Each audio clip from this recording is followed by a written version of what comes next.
শুধু নারী হওয়ার কারণে জেন্ডার ডিসক্রিমিনেশনের কারণে কিছু কিছু অসুবিধায় ফেলে। সেন্সিটিভ ইস্যুটা যদি একদম ফোনে ফোনে আমরা যদি পরিবারের মতো পারিবারিকভাবে চুপি সারে এটা শেষ করতে পারতাম তাহলে হয়তো বেশি ভালো ছিল। নারী হিসেবে তো অনেক অনেক জায়গায় অনেক বাধা বিপত্তির শিকার হয়েছি। ওইটাই আর কি বলতে চাচ্ছিলাম যে নারী হিসেবে না দেখে যদি শুধু মানুষ হিসেবে ট্রিট করা যেত তাহলে খুব স্বস্তির হতো।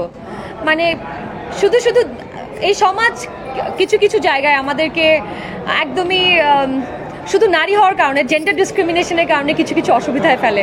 হ্যাঁ, আমরা বলবো না যে শুধু অসুবিধা পাই, নারী হিসেবে সুবিধাও পাই, বাট এই অসুবিধাগুলো যদি একটু নিউট্রালাইজ করা যায় তাহলে আমাদের জন্য একটু আরাম হয় বাঁচতে। আমি আসলে খুবই ডিপ্লোম্যাটিক কোয়েশ্চেন, এটা অ্যান্সার দিতে হবে আমাকে, বাট আমি বলবো যে এটার আরেকটু সুন্দর সমাধান হওয়া যেত। অনেক দূরে চলে গেছে, মানে এটা এত দূরে যাওয়ার মতো।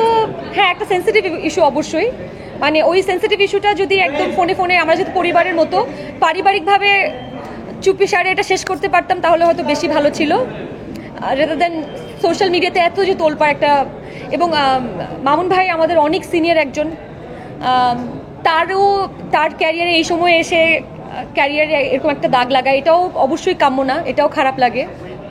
এই জিনিসটা আসলে আরও একটু সহজ সমাধান হলে ভালো হতো, এটাই আমার বলা।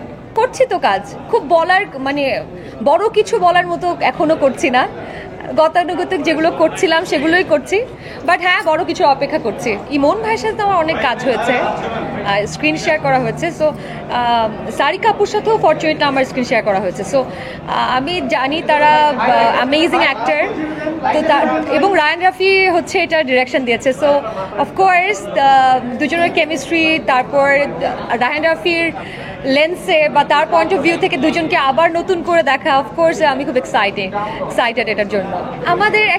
আমাদের কেমন যেন হয়েও কাজ হয় না, কয়েকটা কাজই হয়েছিল, মানে কথা হয়েছিল, কিন্তু লাস্ট মুমেন্টে যে ওটা হয়নি। আমি বলি নিঃশ্বাস যে ওয়েব সিরিজ বা ফিল্ম, এটার জন্য আমাকে বলেছিল, সামহাও ওই সময়ে ব্যাটে বলে মেলেনি একদমই।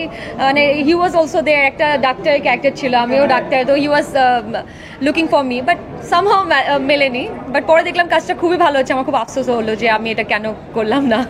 সেটা হয়তো আমার ব্যক্তিগত বিষয় নিয়ে, হয়তো আমি ওইটা এখন ব্যক্তিগত বিষয়টা, একটা খুব আনন্দের দিনে এসেছি, আমি মায়া দেখতে চাই, সো আজকে এটা নিয়ে কথা না বলি।